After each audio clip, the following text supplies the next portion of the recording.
अस्सलाम वालेकुम। समझदार होना बहुत अच्छा है, लेकिन समझदार होने का एक नुकसान भी है। वो ये है कि आप वो बातें भी समझने लगते हैं जो कि आपको नहीं समझनी चाहिए। तो आओ सुने हम न्याज की बातें। ना समझी कुछ समझ की बातें। बातों बातों में बात चली, अक्ल फहम की गहरी बातें। समझ समझ के समझ को समझो, और समझ समझ के समझना भी एक समझ है।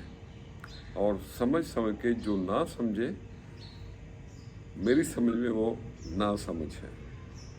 लोग हक बात भी वही समझते हैं और वही सुनते हैं जो कि उनके हक में हो। अगर आपको ढूंढना है ना, तो कोई मुखलिस दोस्तों को ढूंढें, मुखलिसी को ढूंढें। मजहबी लोग तो खुद ही आपको ढूंढ लेंगे।